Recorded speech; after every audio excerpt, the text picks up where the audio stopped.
होती, पण मी या मोबाईलच्या माध्यमातून अखिल भारतीय परिषदेशी मी जोडली गेली आणि जवळपास 300 कविता मी तयार केल्या आणि 150 चारोळ्या माझ्या तयार झालेल्या आहेत आणि बरंच साहित्य मी निर्माण केलेलं आहे. तर 1-2 मिनिटं वेळ घेते तुमचा आणि थोडीशी कविता मी तुम्हाला वाचून दाखवते.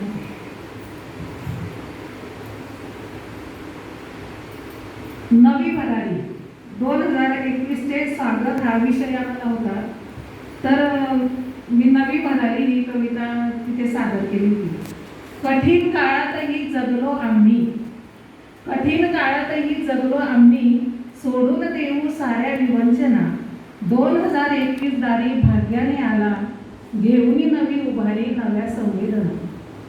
थकलो होतो थोडे धास्तावलो जरी, थकलो होतो थोडे धास्तावलो जरी, राखेत ठिणगी अजून थोडी थोडी, गुढी हिमतीची उभारू नव्याने, गर्तेतून किनाऱ्याला लावू होडी.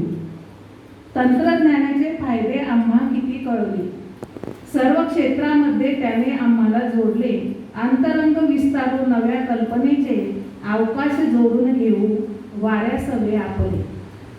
2021 एक नवी भरारी, 2021 एक नवी भरारी, देशासाठीही खास. अनेक आव्हाने अनेक प्रश्नांचा घेतला ध्यास. राहू उभे एकजुटीने वादळात मोडलेले, राहू उभे एकजुटीने वादळात मोडलेले. हिरवे वृक्ष अन पडल्या घरट्यातून पक्षी सांगलेले, हिरवे वृक्ष अन पडल्या घरट्यातून पक्षी सांगलेले. 1-2 शब्द बोलू इच्छिते. जेव्हा मी ते पाऊल टाकलं तेव्हा आपल्याकडे एक उमद व्यक्तिमत्व हरवून गेलं. शेळकेताई इथे बसले असतील, तिथे मला म्हणजे असं मनाच्या ठिकाणी एकदम भरून आलं. त्यांचे काय काय आठवण सांगायची, त्यांचा नीटनेटकेपणा, त्यांची समरसता, त्यांचं गोड आवाज आणि सगळ्या प्रसंगातून जायची आणि एवढं छान नटून तटून एवढं छान यायचं. त्या अक्षरशः डोळ्यासमोर उभ्या राहत आहे.